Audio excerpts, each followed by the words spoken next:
Good afternoon, everybody. Welcome to TED Talks Ball. Big Mike here and I, he's a Browns creator. We got together last week and it went so well. We thought, hey, why don't we do this on a weekly basis? So we're going to be doing this. We're thinking Thursdays around 2 p.m.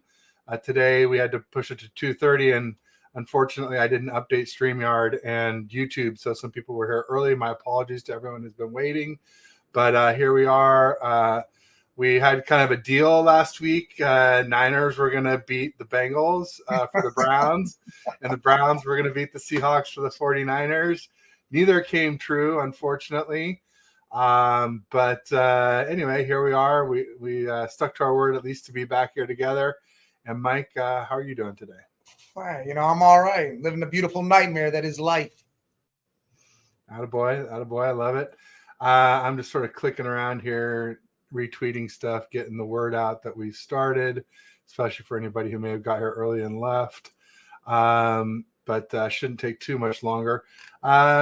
Give me your thought. I mean, obviously, it's interesting. I was at the game on Sunday, and our games were played concurrently. You guys were playing at the same time we were. You guys were in Seattle. Obviously, we were down here at Levi's and the Bears. So both teams were all four teams were on the West Coast: Browns, Seahawks, Niners, and Bengals. And I looked down at my phone and I was like, man, this game's over. But at least the Browns look like they're going to beat the Bengals. They're up 20-17 with 2 minutes to go. What happened? I mean, feel free to start earlier if you want to give me the whole game recap or just the end or however you want to do it. Well, I mean, you had to look at it. It was the defense is the opposite of what college is. In college, most offenses start slow and they get going eventually. It's like our defense started slow and let them get a couple good runs in, score a couple touchdowns, and then, now we found our rhythm. Defense kicked in. The run game kicked in. We seem to know how we're going to get them now. 2 minutes left in the game. We decided to pull a Pete Carroll.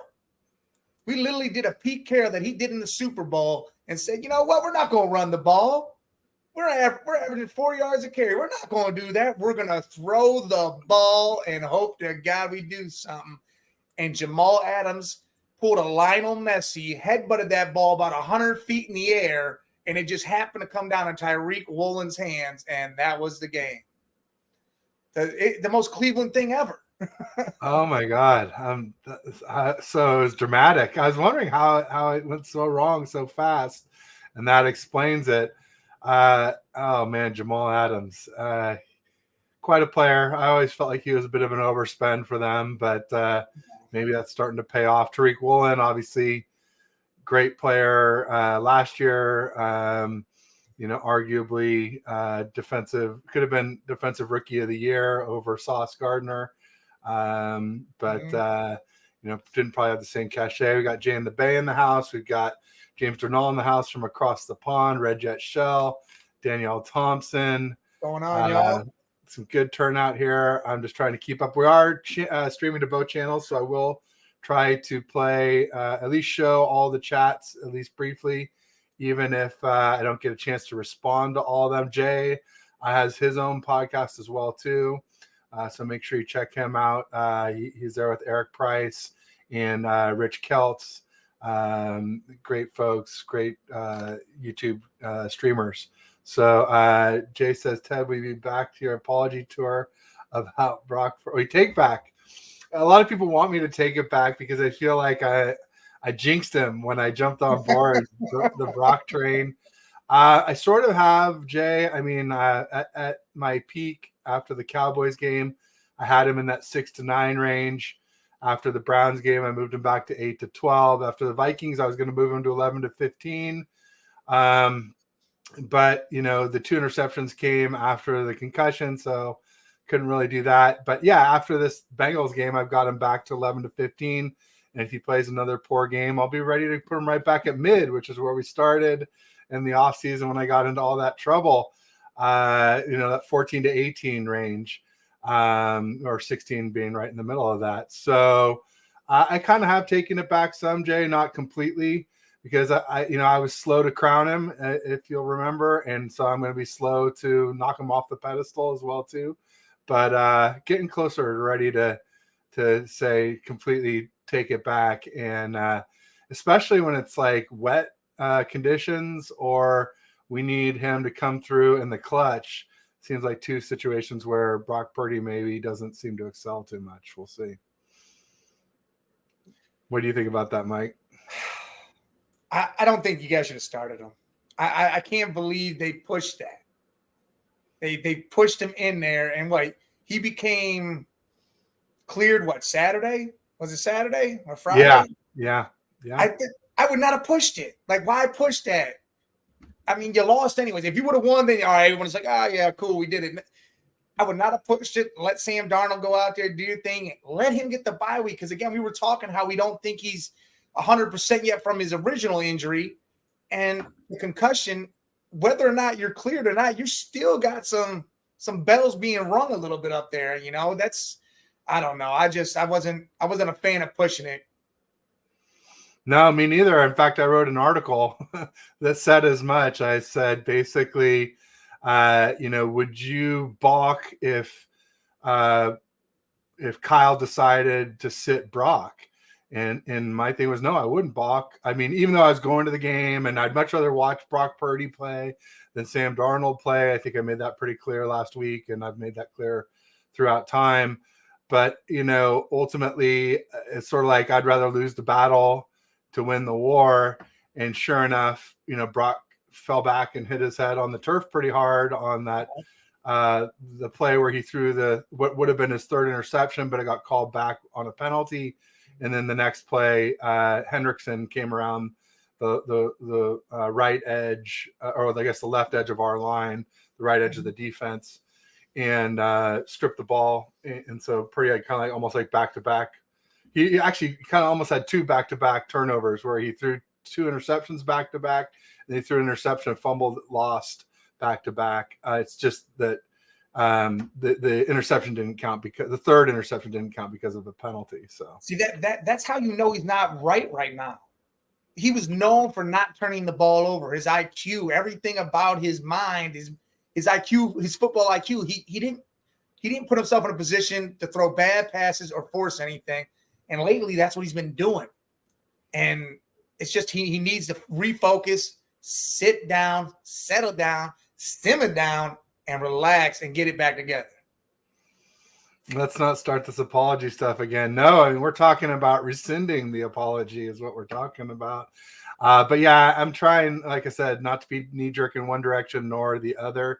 But we'll see Bryant Culp in the house. He was saying that Pete Carroll used to be a UOP coach. Bryant lives in Stockton, so he's very familiar with UOP, which is there in Stockton, California as well, too. He said, glad you're back to streaming with Ted. Thanks. Appreciate that, Brian. Mike, yeah, we had a great show last week, and somebody said, can we make this a weekly thing? And we're kind of like, yeah, why not? Let's give it a try. We'll see what happens. James Renal says, Lionel Messi, I'd agree. Robert Lewandowski, nobody heads the ball better. I mean, we got a soccer debate here, folks. It was the craziest thing seeing is, it was literally Jamal Adams literally used his head. Yeah, it was crazy. That's wild. And it's a little easier when you have a helmet protecting your head too than doing it in soccer where you're exposed with no protection. Ted penned a whole poem. LOL, such a good sport. Yeah, I mean, in my poem, I did say something along the lines of like, it's just week 4 through week 4, and we haven't played any contenders and maybe all playoff pretenders, because I still think the Rams are playoff pretenders, and even maybe the Steelers. They got up to 4-2, but now they're back to 4-3. I just don't. Their offense is so anemic. I don't know. Maybe getting Cam Hayward back will help them. We'll see, but I don't think. I mean, they're in such a tough division with you guys, with the Browns, with the Ravens. It's a brutal division, no doubt about it, and obviously the Bengals. I mean, my gosh. And Joe Burrow really showed why he is an elite quarterback. I don't know if you were aware of over the summer, but Kyle Shanahan said that Brock Purdy was the real deal over the summer, and I never liked that. And after the game, I tweeted out, I said, Joe Burrow is the real deal, and that's why I picked that game, was like to go to, as I wanted to see a real live elite quarterback in person. It's been a while for me, and so and I knew there was a good chance we might lose, but I did. And in my article, saying why we shouldn't play Purdy, like you said, I thought that 6 days wasn't enough time. Whereas you rest in one game, then you get 2 extra more weeks of rest. Also, there was talk after the Vikings game that, maybe his arm strength wasn't 100%. So another extra week for his arm to heal up and get stronger. And then also, if I wasn't sure if Trent Williams would play or not, but I said, if Trent doesn't play, that's just one more reason not to play Brock Purdy. And sure enough, he was running for his life most of the game. So yeah, it was pretty crazy. Hey, we could probably work something out, Danny. I have a million hats. Nice. Yeah, I for the longest time streamed only in this this white visor that has some red stitching on it, and that's what I started out with. And then my wife got me a black one that has an American flag on one side, and it's got the camo underneath here for the military stuff. And for the longest time, I only had those two, and then I was complaining about never being able to find visors, and a guy who I stream with, Lee Gallen from the 49ers Faithful UK, sent me a link for a cool 49ers saloon font one, what we put in our end zones back in the day and more recently. And then it's sort of grown from there. And then I found some on eBay like this one and a couple others. And but anytime, if you guys ever see a cool Niners visor, send me the link. I'll do my best to acquire it. Always on the lookout for. I'm more of a visor guy because when I wear hats, my head's already so tall, and you add a couple more inches, it's like it starts getting into that Abe Lincoln effect. It's just a little too tall. Top hat. Not in a good way, like Too Tall Jones, but in an awkward, uncomfortable way. Let's see here. Purdy went from being perfect temporary employee to being caught like a deer in the headlights. Oh, well, seriously. Can all be changed. Yeah, I mean, I think the truth lies, as it usually does, somewhere in the middle. I think he's been in some tough positions. I think the run game has been weak. The defense, has been playing too much off ball, not taking advantage of our pass rush. And then what do? We go and add to the pass rush and not get a corner. What did you think of that move, Mike? Picking up Chase Young. Genius. And it's not even the fact that you brought him in. That wasn't the genius part. The genius part is it's a 1-year rental, but what you got, if certain things happen, you could still recoup the third back or a fourth. So it's like you didn't lose anything if it doesn't go your way. You didn't lose at all. That's the genius part that John Lynch did there. Like, that was huge for me. Chase, I think adding him, put him on the other side of his best friend in college, his little brother, pretty much. Dude, that's huge because now Chase, I think he thought he had to do it all himself. He put it all on his shoulders in Washington. He thought, if I don't do it, no one's going to do it. He knows what Nick can do. He trusts Nick, so he doesn't even worry about it. He can do what he needs to do. It frees him up a lot, and I think that makes your line ridiculous. Just got to get some coverage back behind it, start playing a little more on ball. Not such soft, almost prevent type defenses that Wilkes has been playing. We saw it a little bit in the second half of the Bengals game. We tightened it up, and the D played a little bit better. But really, the only stops were when Eric Armstead got the sacks. There really wasn't much that was coverage based, you would say. I mean, Burrow was like 28 for 32, 3 TDs, and I forget how many ungodly yards, but he was incredible and showed why he's elite. Brian Culp saying agreed 100%. Wanted to see Sam Marriott. No, Brian, I said I didn't want to see Sam Marriott. I think he's talking about what I was saying. I'm so excited about seeing Sam Darnold. No, Brian, no, we don't want to see him. But there's a chance we might. I mean, it's you got to wonder how many more of these 2 interception games you can allow before you kind of have to see Sam Darnold at some point. I don't think you can do it. I don't think you don't take Brock out unless he's hurt. You can't change that up. You got to let him go through this rough patch because I know damn well true football fans know dude's not going to stay perfect. He's not going to not have interceptions. 12-0 was great. That was crazy. It's just not going to continue. Everybody has to know that. Like, every quarterback goes through it. I mean, Peyton Manning threw 20-plus interceptions in his first year. Brett Favre threw multiple game interceptions all his career, but still was the gunslinger. I mean, that's what you get when you get a good quarterback. But Brock's probably getting into it a little more. He's getting a little frustrated, a little unfocused. And again, now people got more tape on him. So you got to think about that. Now they're starting to look at him more, see his tells and stuff. And he's just going to have to change things up a little bit. And that's it. I mean, it's not something that that's it. We're putting a fork in it. We're done. Don't do that. Or just get Trent Williams and Debo back. Debo says he told Kay Adams today that he's ready to go. I'm sure Trent Williams must be at this point too. So I'm sure that'll help to have the full contingent of the Avengers, as somebody liked to say that he needed the Avengers to be good. I think it was Nick Wright who said that. I don't know. Somebody like that. Nick Trash. Yeah. James Bernal was saying Chase with injury troubles, Montez Sweat. They both left. Hope we got the right one. You did. A lot of us wanted Montez because he's more of a speed rusher and obviously doesn't have the ACL, but he was more expensive from a trade draft capital perspective. And then also we got Chase Young for just like $560K or $660K, under $700K for the 2023 season. So very little draft capital and very little cap hit, which is nice. But see, again, it's what the back end of that deal is. You could get a third or a fourth back. That's the craziest part of that deal to me.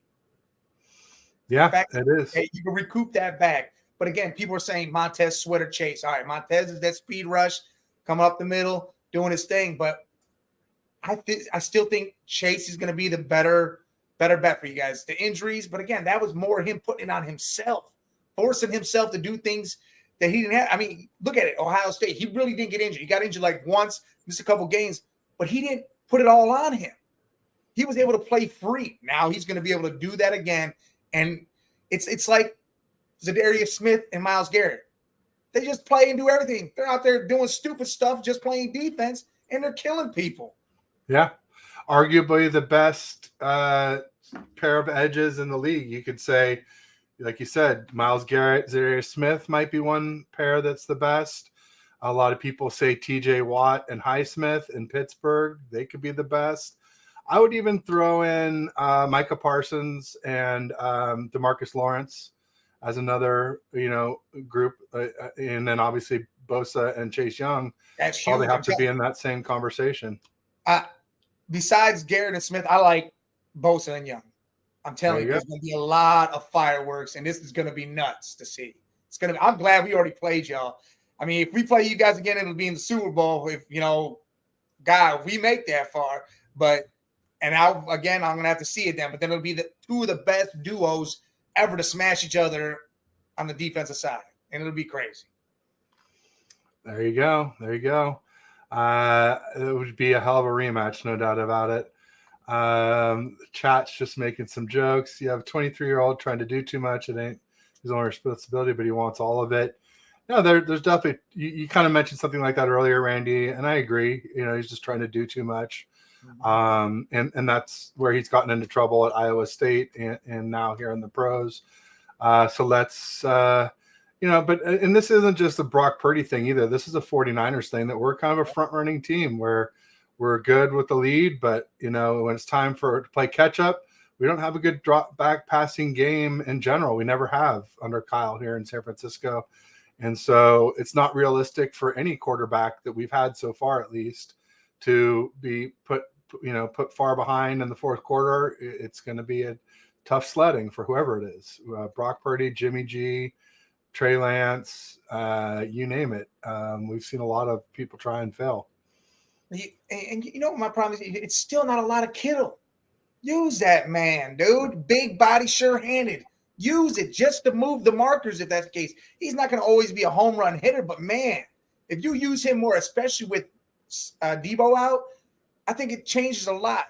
For the Browns, it's the opposite. PJ Walker just threw nonstop to Njoku and wouldn't throw it to Cooper one game. I mean, that blew my mind. I was like, what the hell's going on here? Your best receiver don't get the ball till the second half? I don't know. But I'm just telling you, I think Kittle's a huge component, and it's like they forget about him. Since Debo's been gone, they haven't really used him like that, and that's crazy to me. Yeah, he did get some touches, some catches against the Bengals, but it was not enough to help us to win, unfortunately. But at least we started to see him reemerge a little bit there. And, you know, at the trade deadline, a lot of us wanted a cornerback. We wanted either a nickel to replace Isaiah Oliver or a boundary corner to not so much replace Lenore as let Lenore slide to nickel and replace Isaiah Oliver. He is persona non grata here in San Francisco. But, you know, barring a corner, you know, we wanted some help for our O-line, either right guard and or right tackle. Mm-hmm.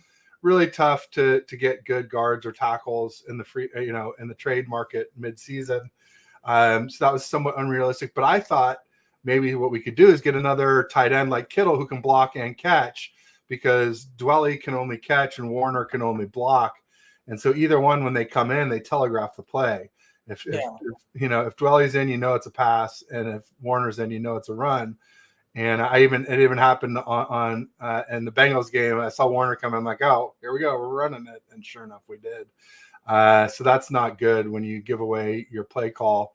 If Trent Williams isn't tipping with his foot alignment, then we're tipping with our personnel that come in and out of the game. So. You know what? I really felt I thought they were going to do something. I mean, Hayden Hurst would have been a huge move for that tight end move you're talking about. Do you want to? I really like Hayden Hurst. Big body, can pass block and catch the ball, because he did amazingly with Cincinnati. I mean, he was amazing. He was good reason why they were playing the way they were playing. Yeah. And I also thought maybe you guys might call Cincy about T. Higgins a little bit. Like, hey, all right, you know. I thought maybe that move might have been made. I really thought T was going to get moved regardless of the fact where he went, but I thought that could have been a good fit for San Fran, because, again, you got Debo, the speed man, doing this thing. You got Ayuk, but then you don't have that big body sure-hander, and that's what we need a big body receiver. Yeah. It was Chris Conley was the one who I thought would be that, but he ended up on the practice squad, and we've elevated him a few times, but we haven't really used him at all. Randy Tonis and Mahomes doesn't have a wide receiver. It's killing him. Well, they did get Mecole Hardman back, but he's not like a wide receiver one or anything like that. Listen, he's a nice ancillary piece. That's a shit show out there in KC right now. You literally, everybody watched Denver smoke them and saw it. If you watch that game, every NFL team watch it, you know how to beat Mahomes now. Somehow make sure Taylor Swift ain't there, because Kelsey ain't going to do shit now. And they don't have no receivers. So what do? Rush the QB and load that box up and make Mahomes scramble and run for dear life all game long. I can't believe they didn't make a move for a receiver. Like, that blew my mind. But, you know, this whole mid-season trade thing, it's relatively starting new. It's starting to build steam. Usually it's a month after the season ends, everybody's trading. Everybody's moving. Stuff's happening. This mid-season stuff is, you don't get a lot of big stuff yet, but I really thought there was going to be a splash. The biggest splash was you guys and Byard going to the Eagles. Byard's huge. I would say, you know, the Seahawks trading for Leonard that Williams is pretty big, but it's compounded by the fact that they also signed Frank Clark off the street.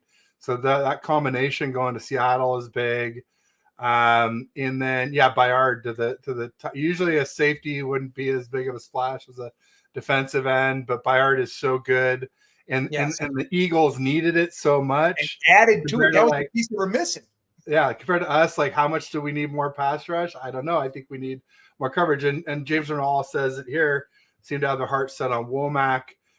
We also have Darrell Luter might be coming back off PUP, but like, he's barely played since he's been out with the bone bruise since OTAs, camp, preseason, everything. So it'll probably take a lot of practice before we see Darrell Luter on the field, but it is a possibility. We'll see. And then, you know, another thing I was hoping maybe for, if we didn't get a tight end and we didn't get a corner to go with the defensive end, was actually maybe a running back. Because we got CMC, we've got Mason, who we like.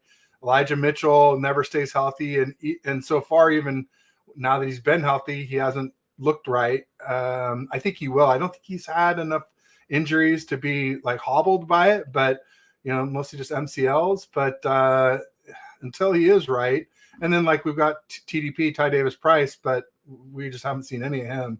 So I'd love a real fourth running back for us. You know what's crazy? I love Elijah Mitchell. I thought he was going to be an amazing complimentary back to CMC. I thought that was going to be huge for you guys. I mean, I had him last season on fantasy. I thought he did good work. I'm like, dude, this is going to be something out there. And then all of a sudden, disappeared, hurt, not playing, not giving him the snaps, and it was just crazy. And here, let me talk a little shit about my fan base real quick, if I can, because these Browns fans, these fanatics, like half of them are a step away from lunatics because they don't really know football or the game besides what they see happen on the field. Right. Everybody went crazy. Oh, we traded Donovan Peoples-Jones for a 6th rounder. We should have gotten more. Why'd we do that? And then we didn't go get nobody to replace him. Do you guys not remember the draft? We drafted Cedric Tillman in the 3rd round. That's who's replacing him. Peoples-Jones played 83% of the snaps. We barely fed him the ball. So we trade him, get a 6th-round pick that we'll use in a trade, put in the young buck, and if we would have kept Peoples, we were going to have to pay him $8 to $12 million a season after this. So we saved money, brought the rookie up, let him play and get experience, and that's what happens. Everybody's going ballistic about this, and it's blowing my mind how people don't really know football or the sport and just make all these videos talking shit, dogging the whole thing. It's wild for sure. There's a lot of casuals out there. There's a lot of people who don't watch. I'm pretty convinced, Mike, or if they do watch, they don't understand what they're watching, or they just listen to one person and whatever they say, that's their opinion. I think it's good to watch film and to listen to a lot of different smart people, because even some of the smartest people tend to be biased. And so you got to account for that too. Or like in our case, in our fan base, there's Grant Cohn, who's kind of a hater, and there's David Lombardi, who's kind of a homer. And so you kind of have to like watch them both. It's kind of like CNN and Fox News. And you got to like watch them both and draw this imaginary line down the middle of where you think the truth probably is, based on those two opinions. But, all entertaining, all great content creators and good stuff. But it is amazing how many people just purely go off of like QB wins. Well, Brock must be great, dude. He won. All he did was one. All Jimmy did was one. Well, go ahead. Jimmy just got benched. Jimmy just got Josh McDaniels fired and their GM fired after 9 games. They had 5 years left on their contract. Thank you, Jimmy. Good job, Jimmy Wins. Hey, let's give it to him. I'm going to applaud the shit out of this, because Josh McDaniels needed to hell be gone. Ziegler needed to be gone. Lombardi needed to be gone. And now that they're gone, they brought up who? Antonio Pierce. Wasn't he an old D lineman for the Giants? Linebacker. And we talk about this boy was a monster. And he is one of those, I'm going to smash mouth football type guys. He grew up in that era out there with the Raiders, old school Oakland hats, Eazy-E, NWA style. Hey, these boys were killing people back then. Nice. This guy's going to bring a tenacity to that team. He's going to just light a fire underneath everybody's ass. And you ain't going to see Devontae Adams out there wide open 80 yards down the field anymore, because he's going to have the ball in his hand and he's going to be in the end zone, because he's literally going to tell you. Already saw what they did. Bench Jimmy. They're putting in Conley, and they're going to say, hey, you do what needs to be done. And I love Pierce. They better keep him. They better name him the head coach, because I think he's going to do great things for the Raiders organization. Even though they're talking this, oh, well, Harbaugh is going to leave Michigan, go to the Raiders after his cheating shit, and then he's going to draft JJ. I swear to God, if they let Harbaugh go to Oakland, it's going to be straight trash all over again. Then I saw something where they were talking about Harbaugh going to Chicago or something. Someone was saying, and then someone was saying that he needs to go to the AFC North somehow. I don't know who that would be in the AFC North, so that he could coach against Jim Harbaugh at the Ravens. I don't even know what the heck. There's only one spot in the AFC North going to be open if shit doesn't get turned around right, and that's going to be coming to Cleveland because Stefanski will be gone. And what, he come here? I'm not happy about that. I don't want to see You don't like Harbs? It's not that I love how I know he can coach. The man's got an IQ. I know he can coach. Yeah. I just don't like all this shit that's going to follow him now for the rest of his career. This whole putting guys on other teams' sidelines wearing hats and Ray-Ban glasses that are videotaping shit and all this cheating crap that's going on and stealing signs. Even though in college there's no rule that says you're not allowed to do these things. It's just unwritten and it's unethical. But still, come on, man. I just don't want to deal with that. I just don't. I hear you. He was good for us. The problem is that he and Trent Baalke didn't get along, and there was a power struggle, and Jed York, our owner, sided with Trent Baalke, and then Trent decided to draft like every ACL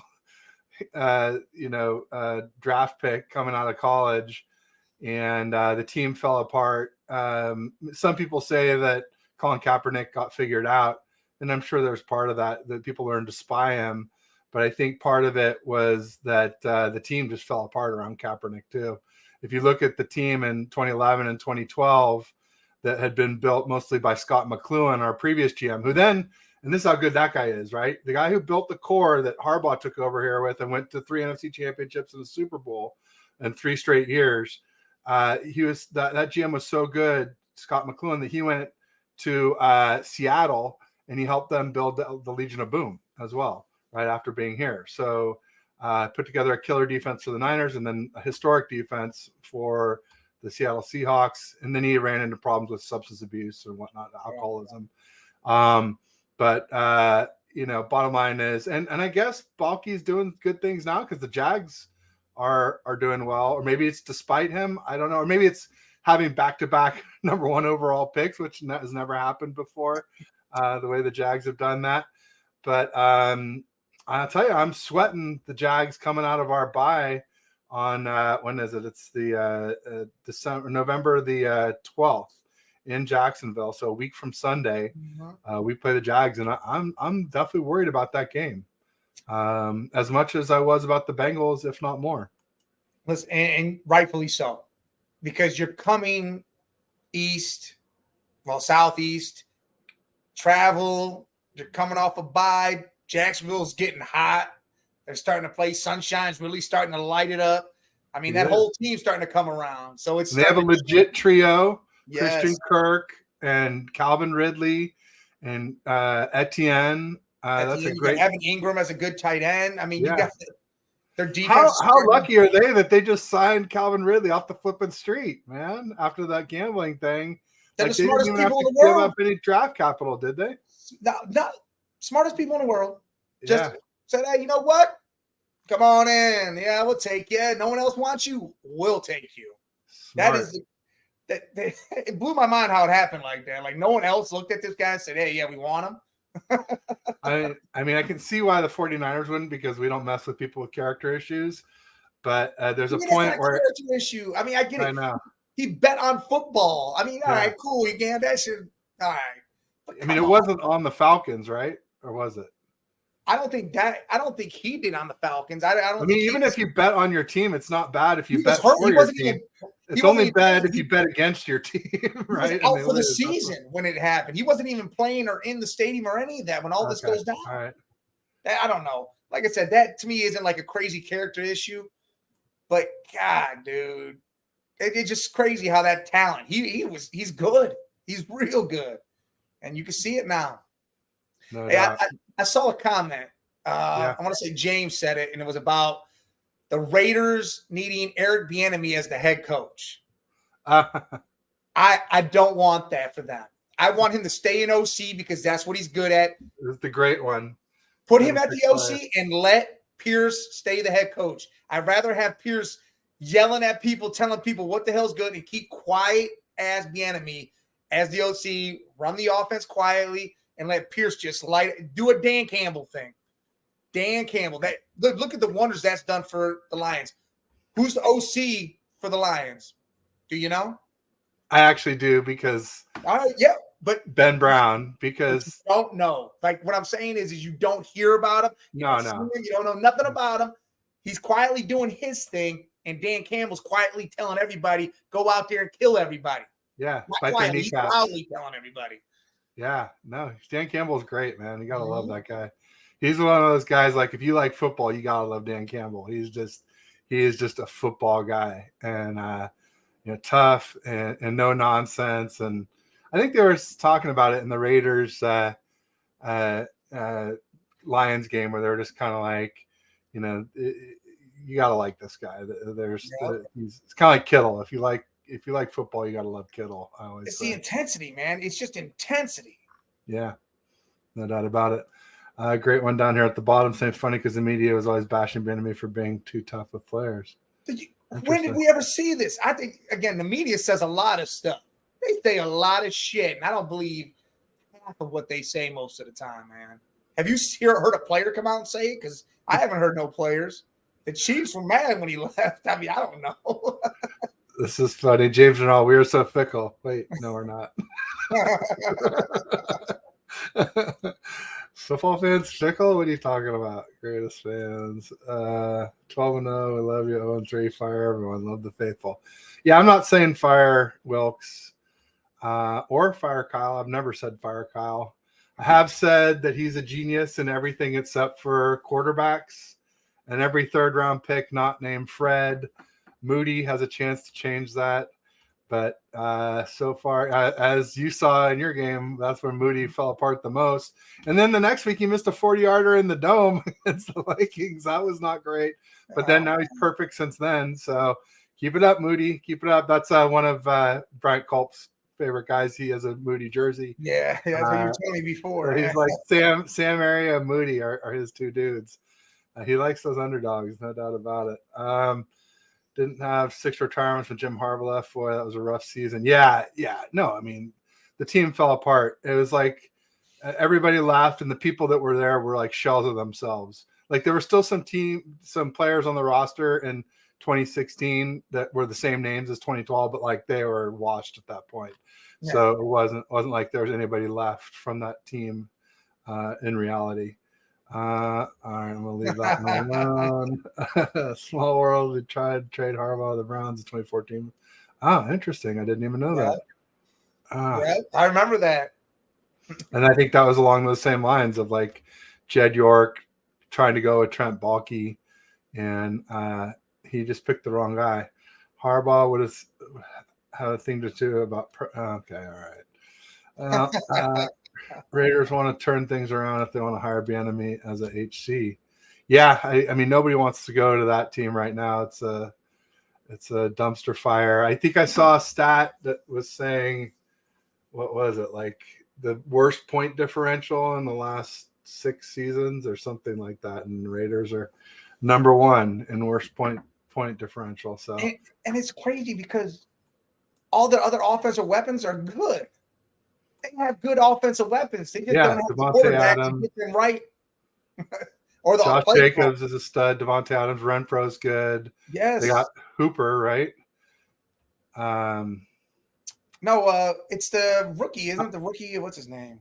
Oh, yeah, they got Mayer. Mike Mayer, dude. That dude's and they had Austin Hooper too as their veteran. So they have both. It's crazy that I have a Browns jersey of Austin Hooper. I had a whole theory about Super Bowls, because if you think about it, the last so many Super Bowls, what did every team have on it? A big white tight end. Every single one of them had a big white tight end. And it's just crazy because they all had it. I'm like, all right, it is. That's what we need. You need a big white tight end win a Super Bowl. Hey, it's crazier things have been said, I guess. Harbaugh going back to his old team, Chicago, if that's true. Yeah, I think that's it because he played for Chicago. Yeah. So, I mean, he can't do much worse than what their coaches have been doing, that's for sure. Best thing that Mark Davis did for the Raiders to fire McDaniel, I guess, on bench Jimmy. Las Vegas is the AFC equivalent to the Lions.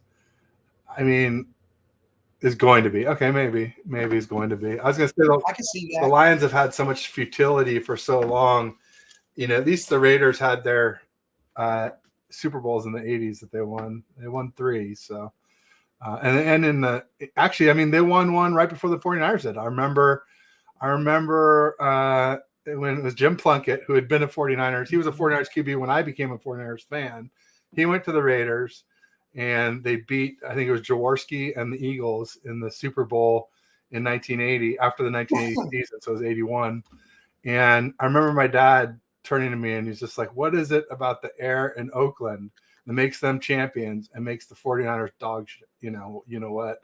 And the next year, there we go with Joe Montana, and the dynasty begins. But it was interesting stuff there from way back in the history machine. I think I was going upwards here through the comments. That's what I do when I get too far behind. I go to the bottom and start working up. How do you let Carr go for Jimmy G? Yeah, I always thought Derek Carr was at least a little bit better than Jimmy G. Better deep ball, more durable. I think he's a better leader. I think Jimmy, too much of like, we need to do better and throwing people under the bus. I don't remember Derek Carr ever doing that. And plus, Devontae Adams really liked Derek Carr. I think that was huge. Well, I mean, that was because that goes back. Yeah. The whole Derek Carr, Devontae Adams goes back to Fresno and high school and all that. Great one as a point. Jags have a bye too. They're going to be prepared as well. That's true. The bye doesn't really help us any more than them. And the crazy thing is, we kind of talked about this a little bit earlier, Mike, but this is our third team this season coming off a bye. And that's not all. We get to play a fourth team coming off a bye. Like, they really shafted us with this schedule. Well, I mean, at least you're coming off a bye too. But the problem is at least. But I mean, man, that is so unfair. Like, you shouldn't play more than you should play one. You get one bye. You should play one team coming off a bye, maybe two. Maybe you go the upper edge. One each half of the season. Yeah. Yeah, but have 4, like, that's just like no lube. I'll just say it that way. That's the only stuff that matters. But Daniel doesn't know how to use Jimmy. I mean, but everybody thought maybe he might, and Jimmy thought so. Jimmy was making those statements like, oh yeah, I don't know what's going on there in San Francisco, or, kind of like weird things going on out there. Like, basically trying to blame Kyle, and like, okay, it's pretty clear who the problem is, Jimmy. Listen to Taylor Swift. It's me. I'm the problem. It's me. Say those words, Jimmy. But he won't. He'll probably get another big contract somewhere else. I don't know. Do you think this is it for Jimmy as QB1, or do you think he's just like bridge and backup only now? B&B, bridge and backup. Yeah, there is no more QB1 for him after this. And he has to know it too. He has to know it. The only way you're a QB1 is if you take your ass and you go to the USFL, or you say, hey, maybe I'm going to go play in the XFL or whatever the hell you want to do. But yeah, but not in the NFL. Yeah. Yeah, it's done. Yeah. Well, I mean, it was like $130 million later. I know you got 110 from us. Yeah. Or maybe it was more. I think you got 110 plus whatever you got last year. I think 11. So 121 from us. And then I think he got at least 15 or 10 or 15 from the Raiders for this season. Yeah. So he's pushing up on 135 mil, which is what the original contract with us was supposed to be. But he didn't get that whole last year at 27. Instead, he got 11, so it took 16 off. Yeah, seems about right. Somewhere in that 130 to 135 million. He should be all right. And I'm sure he'll gain more as a backup and bridge anyway. It's not like he's totally cut off of the kneecaps, but I don't think we'll see any more 20 million plus a year contracts. Hell no. Dude, Tracy Morgan, that stuff. No. Nope. Hell no. Steve says our bye comes at a perfect time. Yeah, get Debo healthy, get Brock's arm healthy, hopefully his brain unscrambled, and whoever else is banged up. I think Dre Greenlaw was kind of banged up too. See, we got Bobby G in the house. I'm rubbing off too much on you. Oh yeah, my boy Bobby. Listen, me and him do the AFC North show Wednesday night, and yeah, me and we're going at it about this, and it wasn't we weren't at each other. We were just talking. The fans, man, the fans are ridiculous. We were talking about the DPJ stuff. I mean, we literally the one night put a video up and said, "Let's listen to this dude," and we stopped it and paused it and went at it about this guy. I mean, this is just irate what's going on here, man. It's starting to kill me a little bit. Like, hey, I'm a true fan of the sport and the game, but the Browns are my team. So I know how this all works. Whether I'm talking about the Niners, the Bengals, I can talk about any team because I study it all and watch it all. But again, people just zone in on one aspect, and that's the problem. Then they go irate and they want to jump off of a cliff. Yeah. Stupid. No doubt. No, I'm with you there. We got Jason Niner Smash Massey in the house, Niner Faithful Radio. Check out his channel. Trade Mitchell to the Browns. We can do it for a fifth rounder. I don't think anyone's given up a fifth for Elijah Mitchell right now. James says we may lose Trent. We need that money for O-line. I think we'll use our first round pick in 2024 on the tackle. I think that's likely. Depending on if there's any left by the time we pick. That's always the rub. What else we got? Don't we have like 40 million in cap room? Yeah, but we're like 42 mil over for 2024. That's why. So we're trying to roll that. You see those numbers. See, that's another deceiving thing. Yeah. Red Jet says T-minus 10 days till we're back on stage. There we go. Just hope that we're ready for a standout performance. Luder Womack must be ready. Yeah. When we signed Chase Young, we traded for Chase.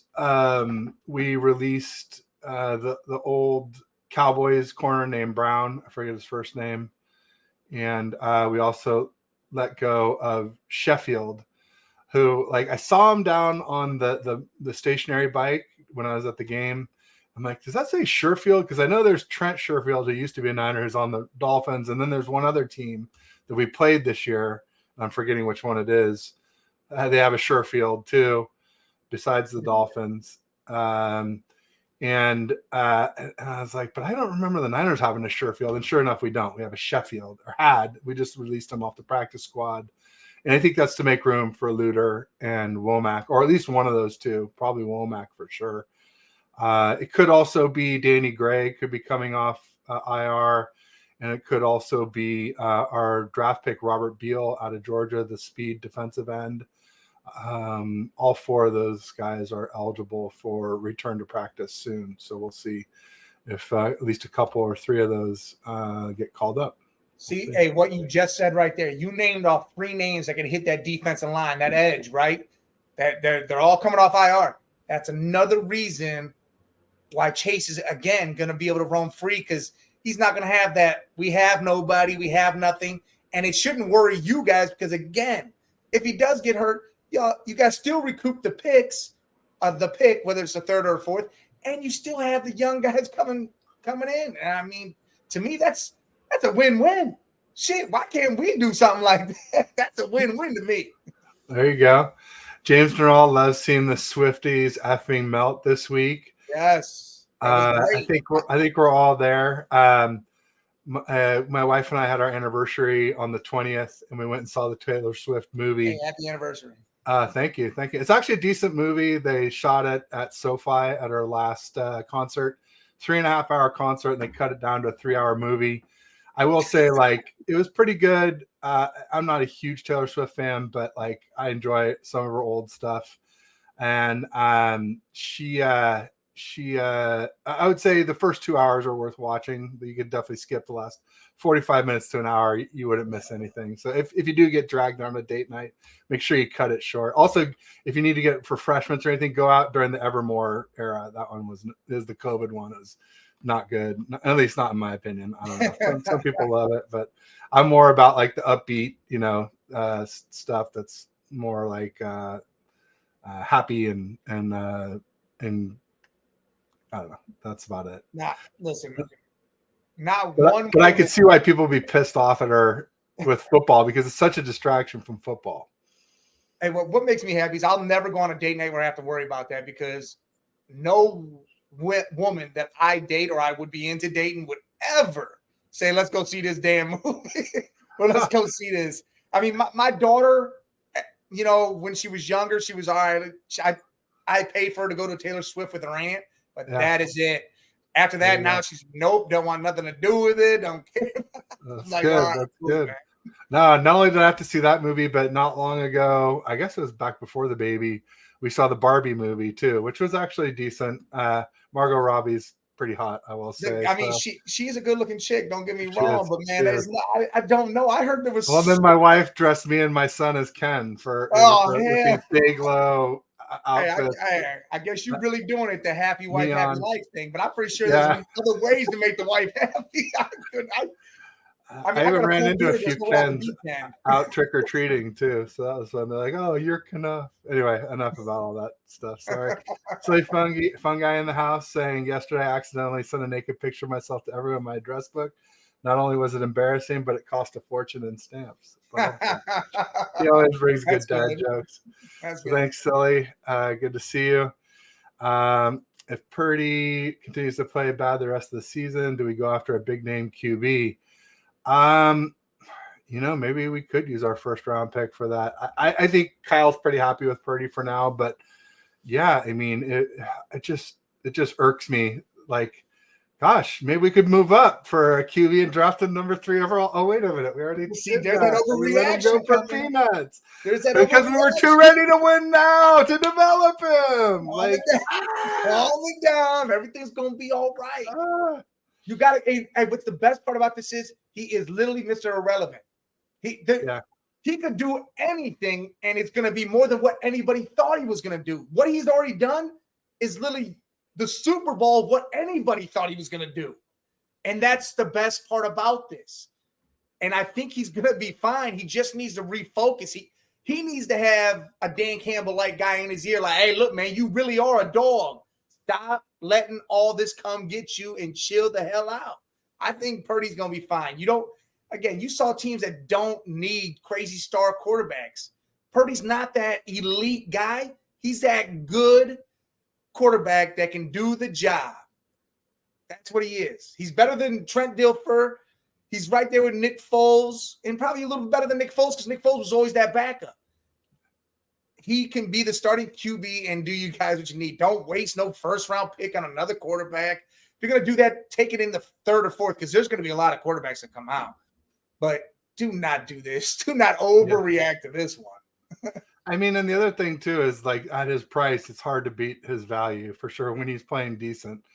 James Bernal says, good God, Ted's a Swiftie. No, I'm not. I'm married to a Swiftie. That's the difference. You got the bracelets, don't you? You got the damn bracelets, don't you? I had no bracelets, but with the Ken, they had these like neon green wrist warmers. They're like stretchy fabric. But they kept me warm when it was chilly because there was no sleeves on the outfit. It was like 2 vests. Out there, it's chilly out there. Well, I guess for you, 60s probably chilly, huh? It was no. I think it might have dipped into the 50s. Well, yeah, it's 50 right now. Here, I got windows open. There you go. I love it. All right, I'm going to leave the Deshaun stuff alone. Dreadjet says this Cleveland fan is the truth. I appreciate you, Dreadjet. I appreciate you. James said, okay, Ben got the same backlash. Okay, this is all the same stuff. I'm going to stay out of that. Listen, the whole thing with Deshaun, look, all that crap happened. It could have went either way. People look at it like he is that. Other people look at it like women are the way they are nowadays, trying to get a buck or two because society has done deemed that in a sense. But look past all that. If we look past all that and say what he's done this year, it has been trash. He came out in the Tennessee game and showed, hey, I can still do it. And then he got hurt in the ball. Then he got hurt. And then that was it. Now we're sitting here wondering, can he come back from this? Can this happen? Can that happen? Well, we're wondering, is he going to play this week? Because he said today, like, I don't know if I can play this weekend. It's like he's out there throwing the ball around. I don't know if I want him to play. I'd rather him continue to see. This is the same thing as the Purdy situation. Let him continue to practice, get the full range, full velocity on that ball. And, dude, it's the Cardinals. They have to come to the East. I'd rather see DTR out there.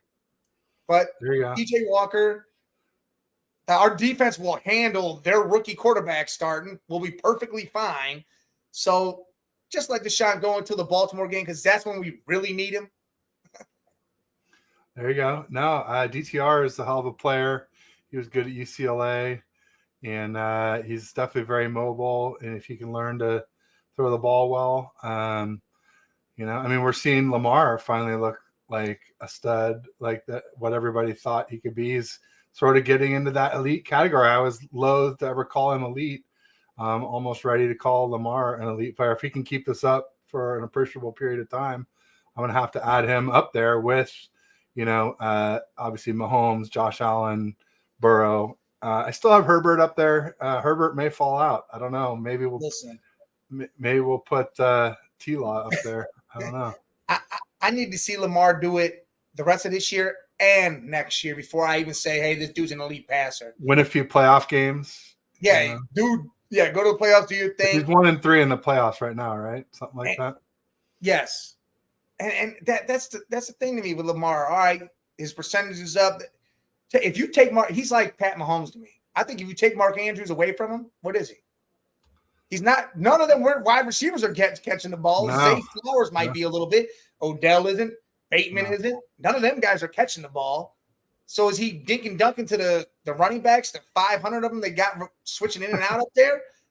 Or it's Mark Andrews. So when Mark Andrews is hurt, because he was hurt at the beginning of the year, he wasn't passing the ball. He was running the whole damn time. That's what I'm saying. Is it one of those situations? I don't know. There you go. So this is what caused it all here. If Purdy doesn't work out, we need to get Okay, I don't advise anybody to go trade for Deshaun Watson right now. No. Not with that contract. I mean, my God. Well, if you look at it, all right, the only bad thing about that contract is it's fully guaranteed.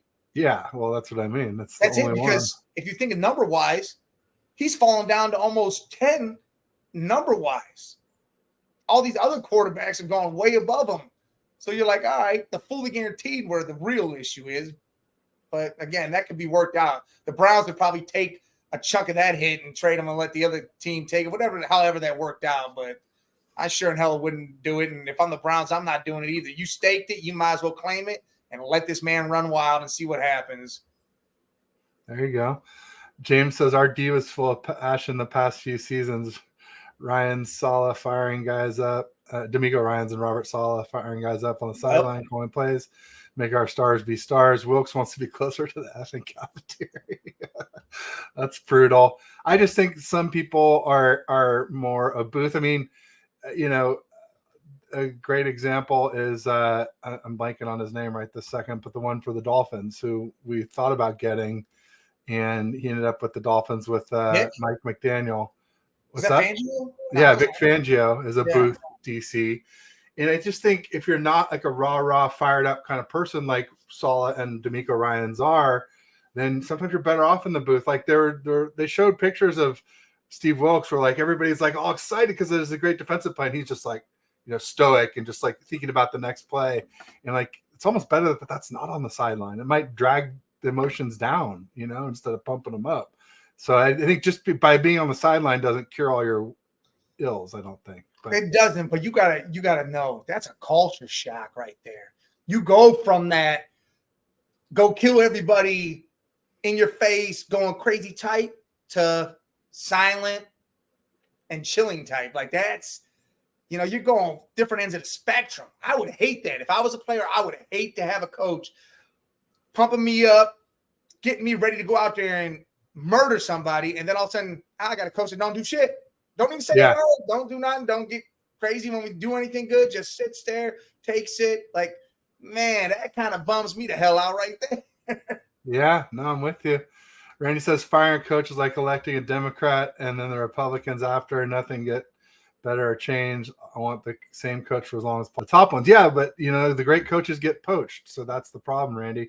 And keep politics out of this. I try and stay away from politics on Twitter and on here, but it creeps in from time to time. Listen, hey, write my name in on the ballot. I'm going to go run this damn country because it needs to be somebody that has no either end, no left, no right. Yes, that's what I've been saying. Somebody runs in the middle and stays in the middle and doesn't, because extremism in any way, whether it's politics or religion, is no good. We see it all the time. They're the nut jobs blowing people up. And doing the crazy stuff that nobody really wants. But that's what you got to go extreme to get the dollars. So that's the problem with this system. Anyway, I'm going to stay out of that. But while we're talking about dollars, it's probably a good quick segue to talk about TTG, the Travelstead Group, my sponsor. They do retail and hospitality logistics. That's transportation and warehousing for brick and mortar. They do FFE, which is fixed furniture and equipment. They do OSC, which is operating supplies and equipment. They do new store openings, rollouts, relocations, decommissions. From the first mile to the final mile and everywhere in between, Travelstead has you covered. Let them know how they can help you via air, ocean, or land. They do closed loop solutions for retail and hospitality. You'd be working with Nick and Henry there. They're great guys. All their support is US based. And in complex logistics, there's always little things that need to be fine-tuned. It's just good to know that people helping you will understand your problems, your business, what you do, not some call center overseas that has no clue what you do. And so check out their website. It's in the description of the show. It's in my YouTube About page, my Twitter bio, also on Instagram and Facebook. If you follow me there, click on it, check out the video. And if it makes sense, give them a call and make sure you tell them Ted sent you. So thanks, everybody. Appreciate it. And thanks for letting me pay the bills, Big Mike. Appreciate it. Oh, yes. I want to get to the point. I want to pay the bills like that, too. It's it pays some of them. There you go. But it's matters. Some of them's better than it's really just paying back some of the money that I've dumped into this for the nearly year that I've been doing it. But hey, it all counts and it all helps, and I'm very grateful for my sponsor. And if there anybody else out there that is looking for someone to get out the word for their company, let me know. They're my title sponsor, but I can always have more than one sponsor. So yeah, keep them rolling. Let's see here. Jake has bounced back nicely. Justin Tucker was about his rookie year. I didn't know that about Justin Tucker. Yeah. But Justin Tucker was an undrafted free agent versus Jake Moody's a third round draft pick. You get a lot more leeway as an undrafted player. I guess you kind of cut it both ways. Sometimes an undrafted player, you get gone more easily too. So I guess unless you're Janikowski getting drafted in the first round. He struggled early too. He did, but then again, he come out and he became what he was supposed to be. Yeah. Since I don't receive a ring or a trophy, I don't care if they win a Super Bowl. I'll just get there. Once they're there, I'm at a party drinking and eating, not watching anyway. Oh, hush, Randy. We want rings here, baby. Like none of this like participation trophy bull. How old are you, Randy? Are you part of that generation? I don't know. Because for me, I want a ring. I'm like to the point where I was ready to go all in, even if, it meant we would fall apart a little bit sooner, like the Rams. I want to get that ring. But I just wonder if part of the reason why we didn't go on is because they're not sure that going all in would get us a ring. With the troubles that we have, it's hard to say that getting a corner and, maybe a tight end or a offensive lineman or something would have fixed all what ails the 49ers. It's hard to say. But it's okay with Campbell. I think we're caught up here. Yeah, 2 tough on players. I remember those. So we'll scoot down here to the bottom. Randy is laughing. Haven't seen a ring since 95, but I was still 15. Yeah, I was 25, so you're 10 years younger than me, Shell. Must be 43. I'm bored of winning Super Bowls. Stop it. Nobody's bored of winning Super Bowls, except for maybe Tom Brady. That's 7. Team 44. Like, is that Juice Check? Is that what you're saying? Not sure what Team 44 is. 40 Club, long over it, dude. Haha. All right. Oh, Team 44. Okay, so you're 44 years old. There you go. So Randy's 45. All right, we're all outing ourselves. I'm 53. Don't feel pressure, Mike. You don't. I'm 39. There you go. Early for 4th on Moody. Oh, early 4th. That's true. It was a 3rd round comp pick. It wasn't. We moved up into the 3rd for Jair Brown at 87, but Moody was 99, which is after the 3rd round technically is over. I wondered if Ted would ever sponsor Naughty. No, but I am a naughty boy for sure. I always get in trouble. I always get caught. That's the problem. So I guess I used to be more naughty, and then I get in too much trouble for it. So I started to change my ways and toe the line a little bit more as I got older. I'm just a terrible liar, so that's part of the problem. Yeah. We're not working together. That's why we're separated. And always. Oh well, there you go. Rock Oprah ticket. It's Daytona. Spicoli 24. You chose. I would vote for Rock and Oprah. I mean, The Rock, man. I don't know if I want Oprah in the damn ticket. The Rock would be great, no doubt about it. That would be funny. Would the USFL overtake the NFL then? Is that what happened? Oh, there we go. That's what I'm talking about right there. There you go. I got the shaft. We had D'Amico, McDaniel, and Kyle last year. 3 HCs shows we don't anymore. Yeah. Grant wrote an interesting article about that where he said, do we miss McDaniel more or D'Amico more? And the answer is kind of like yes. I think we miss them both on offense and defense. Yeah. Randy Tuna, Joe Cool. Yeah. Miss him. DTR. There you go. So Bryant's a big fan. But remember, he's a big fan of Sam Darnold too. So I don't know. But see, the thing with DTR is I hated how he treated that situation. Lamar goes down 2 hours before the Ravens game. We're going to throw DTR in without knowing anything. He goes out there, shits the bed, gets smoked, and then we just go away from him. We should have just kept playing him. Keep letting him play. I mean, anybody on 2 hours notice with no practice with first string goes out there is going to get killed. Yeah. They should have just kept letting them play. Put DTR back out there with full swing of things and everything. Let him play, man. The dude's a baller. When you go down there, I don't know any other quarterback that gets 2 illegal blocking penalties.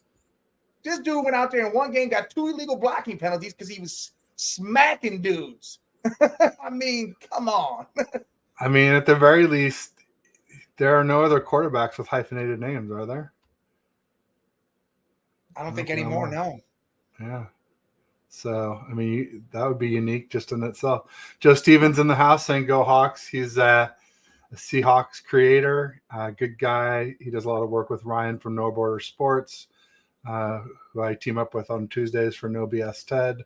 Joe's a great guy. We've done a few shows together, and check out his channel. Make sure you give him a like and subscribe. Congrats on your win over the Browns. I don't know if you probably weren't here for the beginning of the show, but Mike and I had a deal like we were going to beat the Bengals for the Browns, and the Browns were going to beat the Seahawks for us, and we both let each other down. So, but congrats on your win. Congrats on your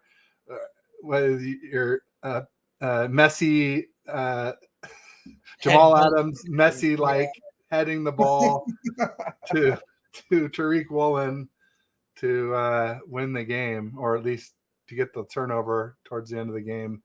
That's crazy stuff.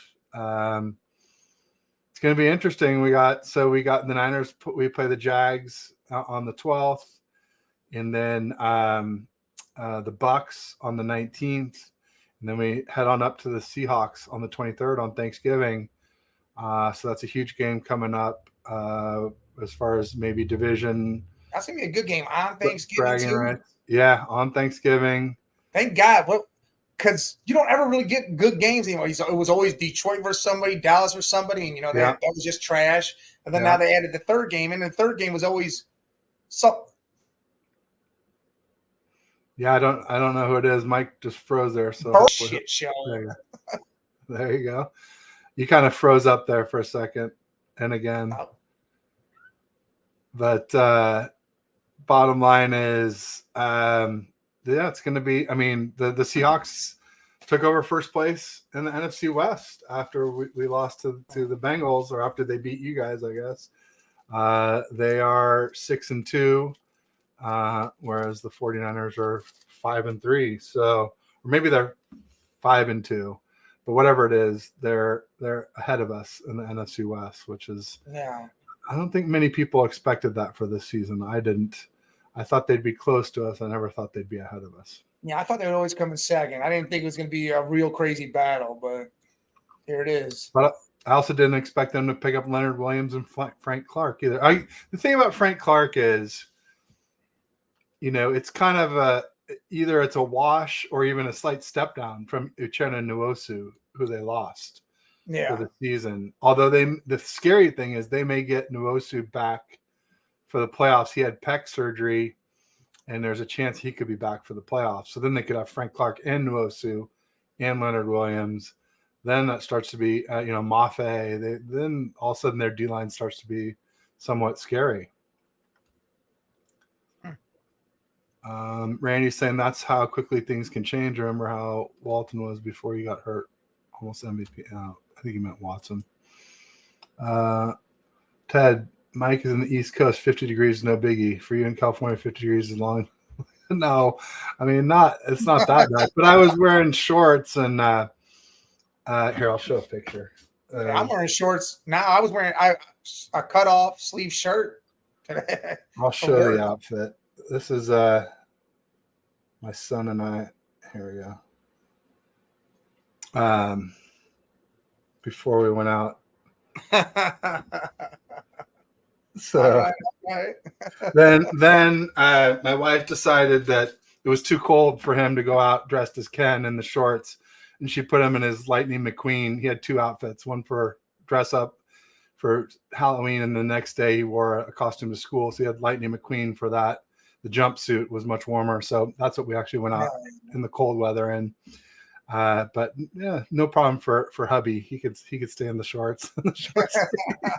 Like I said, luckily I had those wrist warmers to keep me toasty. So pretty far from long johns and leg warmers. Oh boy, here we go. Ted walking into a Swift movie with a pack of glow sticks. No. Although I will say the theaters in Redwood City are pretty great. They have these reclining seats, and you can reserve them ahead of time, so you don't have to fight to get your seat you want. They're already reserved.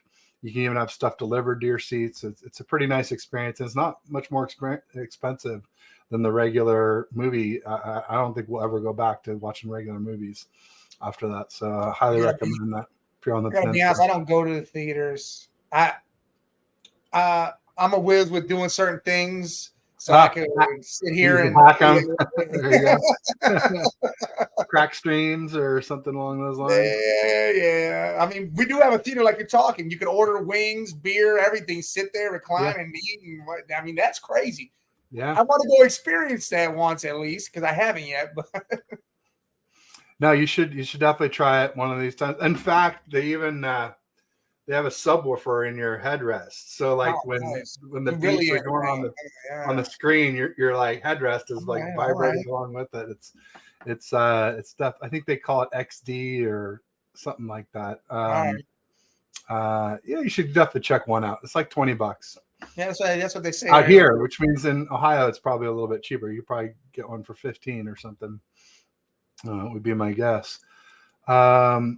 So we suck at early picks. Those guys cost more anyway. Trade for a player and later picks. Yeah, trading back is never a bad idea. I definitely want to tackle with this first round draft pick. Yeah, or QB. No, I don't want to get in trouble.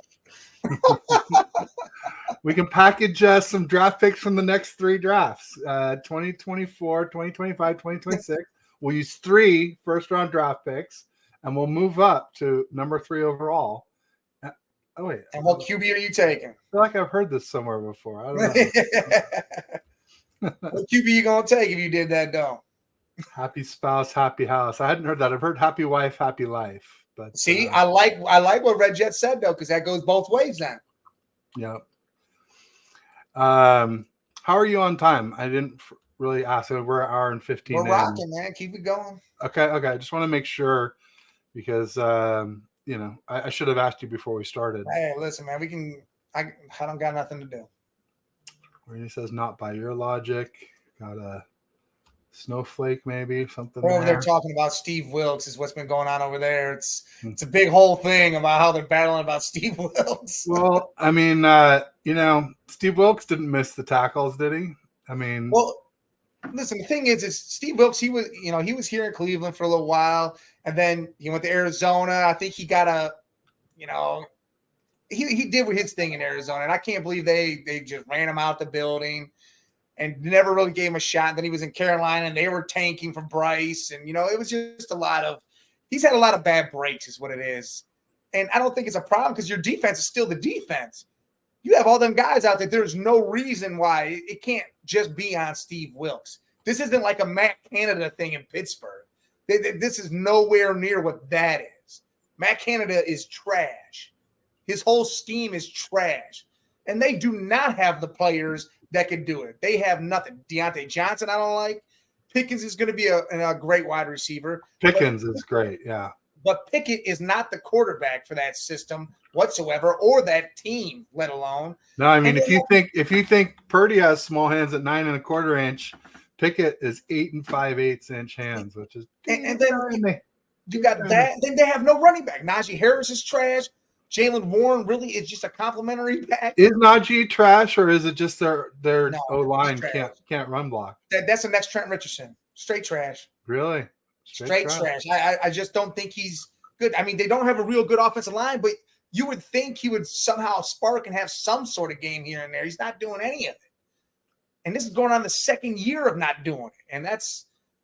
And they beefed up their offensive line, supposedly, which I don't really think they did. They brought in players. I just don't think it's worked out. I think they really do need to focus on a real rebuild here soon. Like, I get they're winning games and they're doing their thing, but I think they need to revamp some stuff. Because, again, the quarterback position, whether or not they start to really believe in Pickett or not, that offensive line needs to really be bulked up. You need to really invest some pieces in that. I thought Najee was going to be traded at that deadline. Let Jalen Warren take over the rest of the year, get rid of Najee. I almost thought if Henry really got traded, he was going to the Steelers or Baltimore, and I'd have been pissed. But that would have been a good fit for him to go to either one of them, because the AFC North is all about that downhill, smash mouth, running football. So there you go. Ted's a huge Janet. Miss Jackson. Yeah. Nasty. Oh, the wardrobe malfunction. Who's not a fan of that? Good old JT helped everybody out with that one. Let's see. There's a question. Jim Everett the Great says PJ Walker exposed you clowns. He definitely did. PJ Walker, he exposed our D line. As you know, mobile quarterbacks help neutralize a good D line, and I don't believe it. But I will not give PJ Walker that credit. He did a little bit. I will give you guys won the game. Play credit, but what he did against Seattle, that's what I would have said it would have exposed him, because he actually ran. Like, when you're doing the read option or the RT, you have to actually be willing to run. Before that, he was just handing the ball off, so everybody knew it was going to the running back. He wasn't taking off ever. Seattle game, he actually faked the handoff and was starting to run and would gain 5, 6 yards, 7 yards. And I was like, cool. They're using his legs like they should be doing.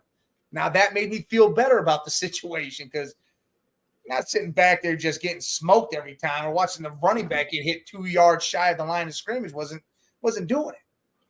There you go. Yeah. I like it.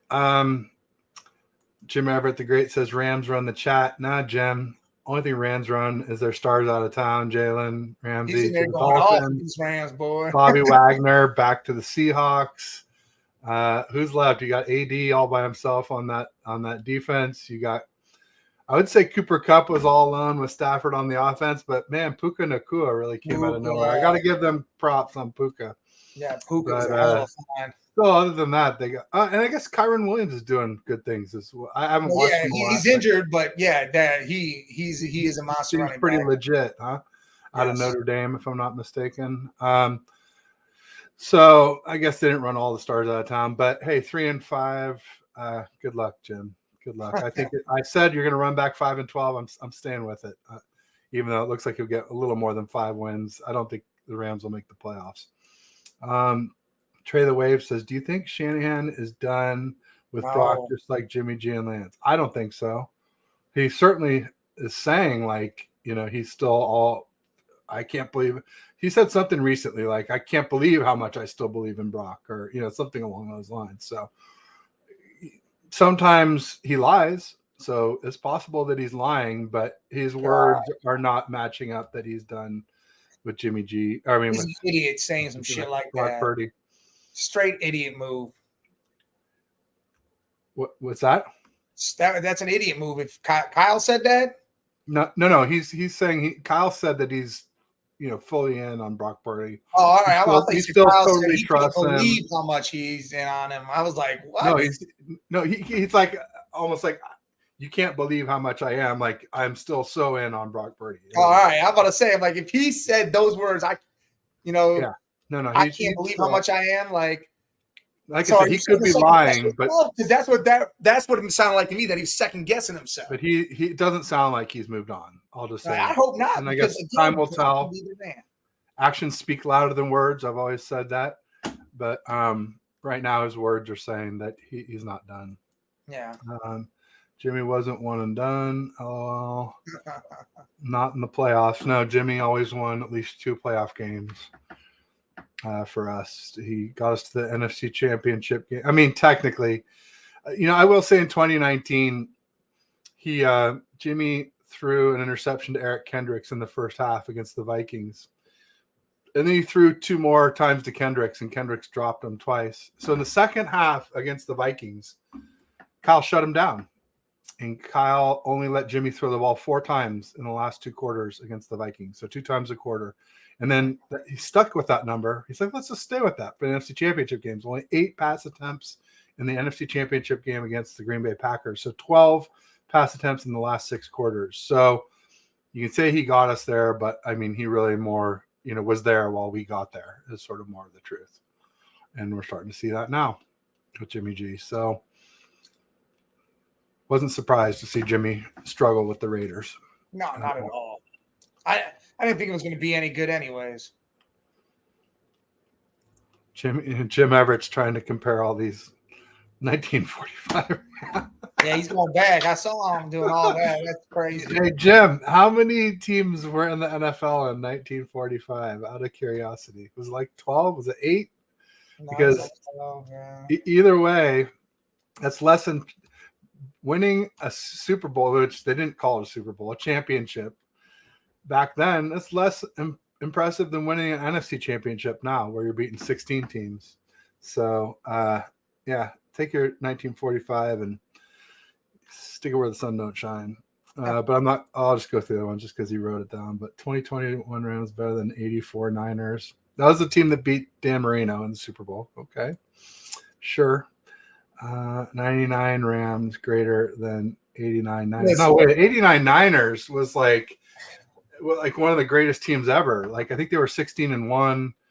We had just won in 88. We won in 89. We would have won in 90 if Roger Craig didn't fumble. I mean, we were on our way to a three-peat with that team. That was maybe one of the best teams ever. That team was great, but the greatest show on turf was a hell of a team. That was a hell of a Rams team. A hell of a story, like Kurt Warner out of the Super Bowl. I mean, that was a hell of a story. Yeah, I'm not saying anything about matchup. That was a hell of a team to watch play. It was exciting football, man. Yeah, Isaac Bruce, Torrey Holt, Marshall Falk. Yeah, Isaac Bruce. Yeah. No, they were incredible, no doubt about it. But 89 Niners were special. I mean, that's probably my favorite Niners team is the 89 Niners. Other than like the first one to win it all, with the catch and everything like that. But like, just as far as like, I think the best team, the most dominant team I've ever watched play was the 89 Niners. Yeah. Right. They just beat the snot out of LA and the Broncos in the Super Bowl. 94 Niners were pretty dominant too, but like the Chargers weren't as good of a team. And nah, they definitely weren't. I won money on that. There you go. Probably will get another shot before Wilkson be into me. Oh, so we're coming in somewhere. Look at McDaniels. He's such Oh man, no, I don't think anybody's giving McDaniels a coaching job again. I think he's done too. Like 2 strikes. 2 strikes, you're out. He's going to go back with his tail between his legs, back to Bill Belichick. Look, I even said if he wants to be a head coach, he needs to go down to the college scene, find a team, redo how he does his head coaching stuff, and start there, and then work his way back. Otherwise, go be an OC and just stay an OC. You were good at that. Be great at that. Don't mess yourself up and lose money because you want to try to be better than you are. Jim Everett the Great getting a little harsh here. Wilkes, 12 jobs in 5 years. Now, he's had not nearly that many, but, I mean, he's never been anywhere more than a year. That's the problem with Wilkes. If we are going to, poke holes, he's got 0 longevity where he stayed more than a year anyway. And some of it's, like we said, maybe not his fault. But after a while, you kind of got to go, well, maybe you are the problem. Yeah. Rams gears drip. No, dude. You know which gear I really liked was I was watching I mentioned it earlier that I was watching the Raiders-Lions game, and I love the Honolulu blue helmets for the Lions with that blue metallic, and it was matte. So it was like somehow shiny and matte.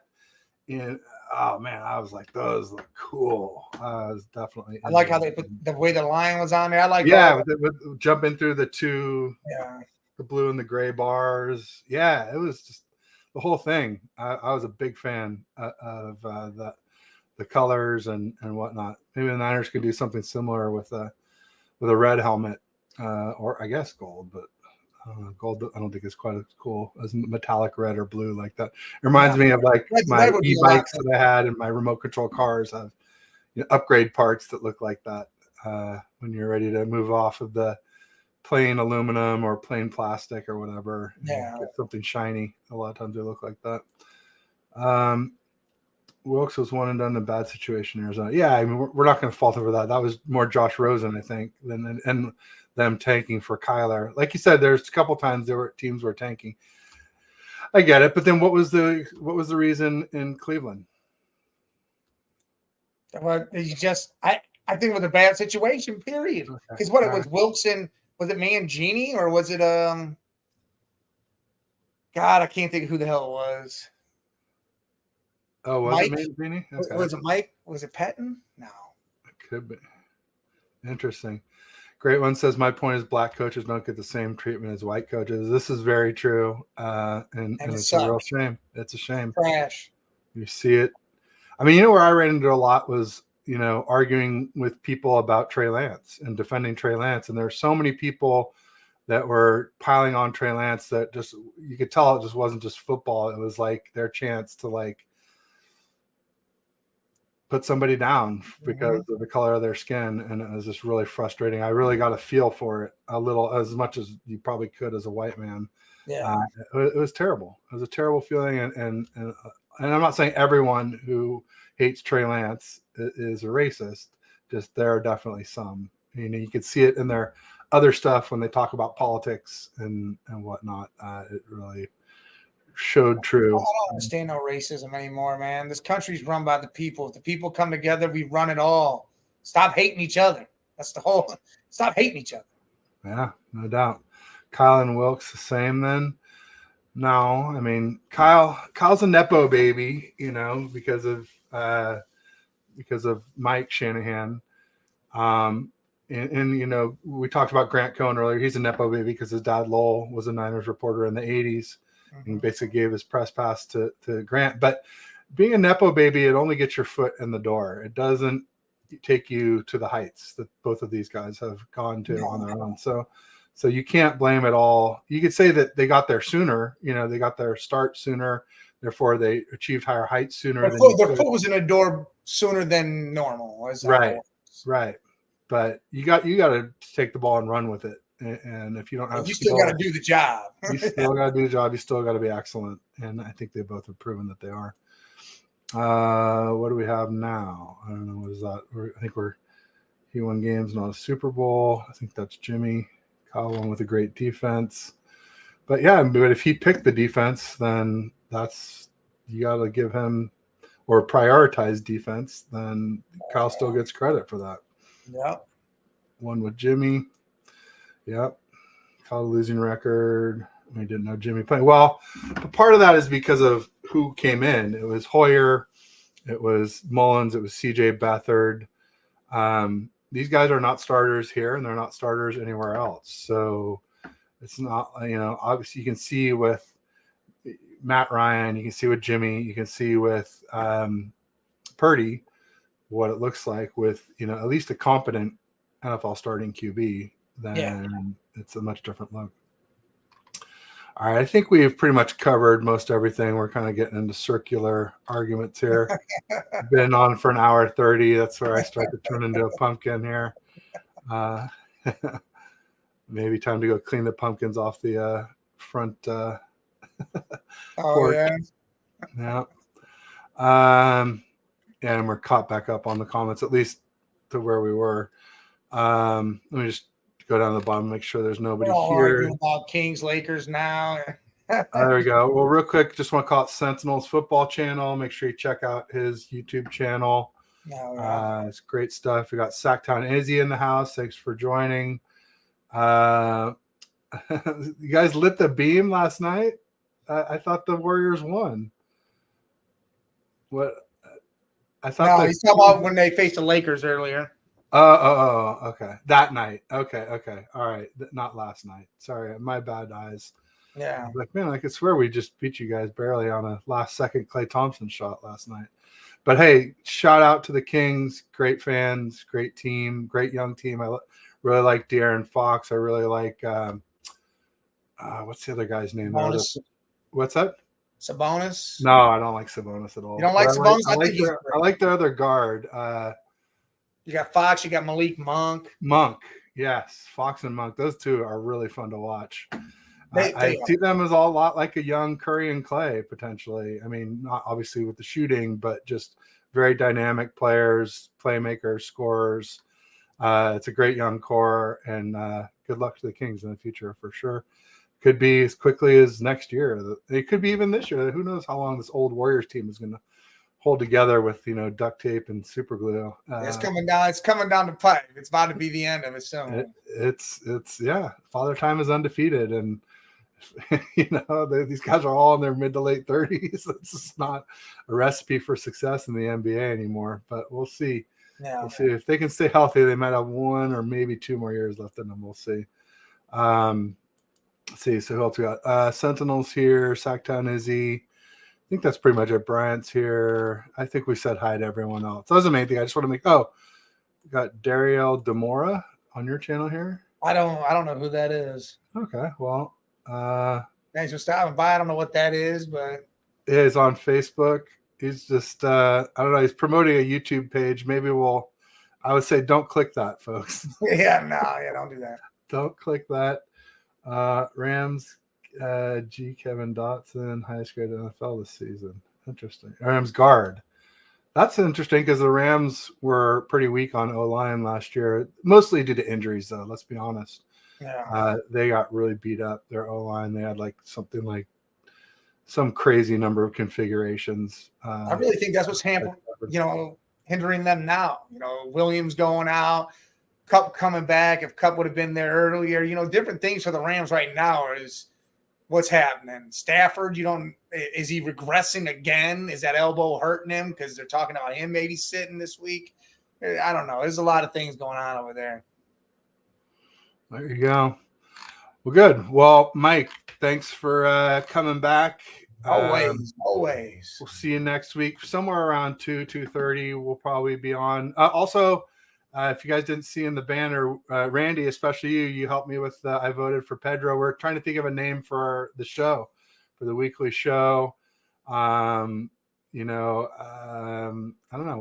I'll start thinking on it myself too. See if we can come up with anything. And who do you guys play this weekend, Mike? We got Arizona in Cleveland, so. Okay, so should be a W. Yeah, well, we're going to just say should. But then again, I said that to a Falcons fan who was playing the Titans last week. And but see, Will Mayo, Jordan Watkins was on.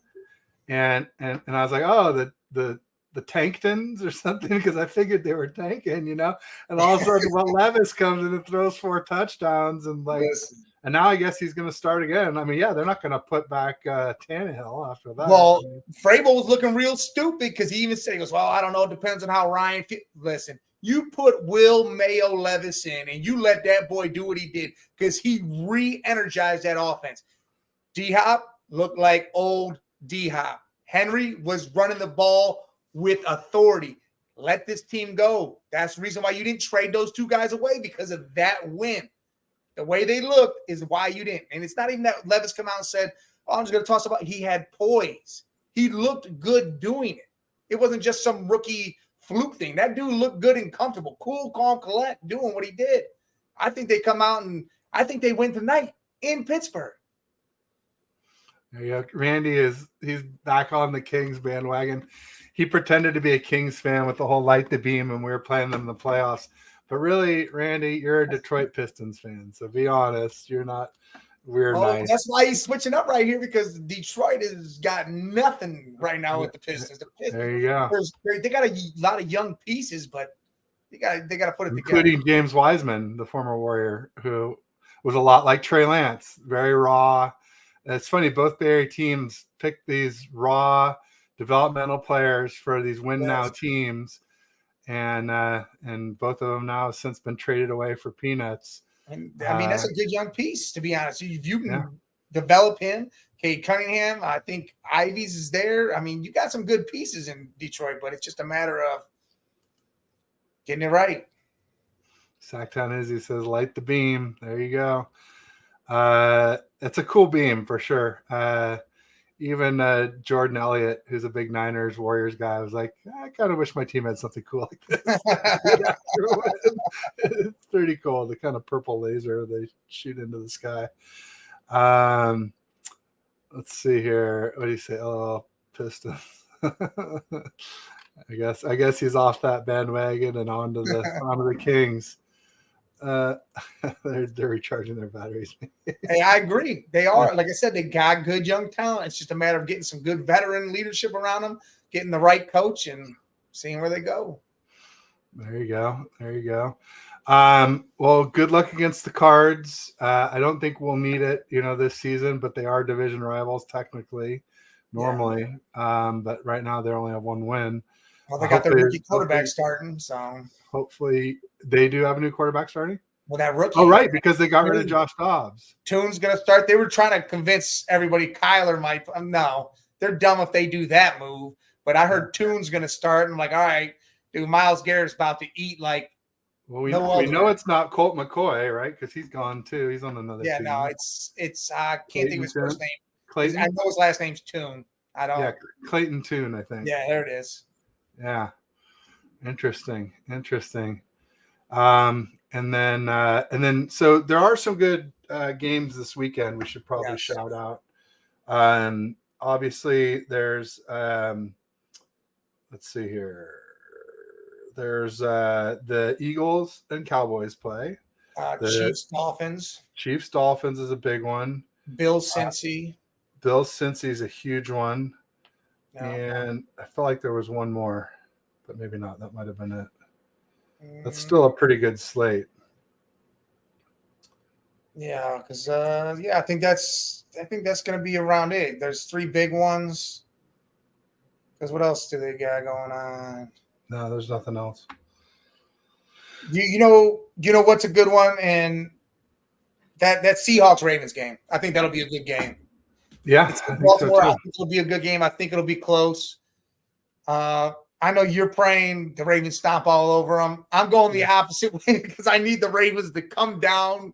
Oh, that's true. This has big implications.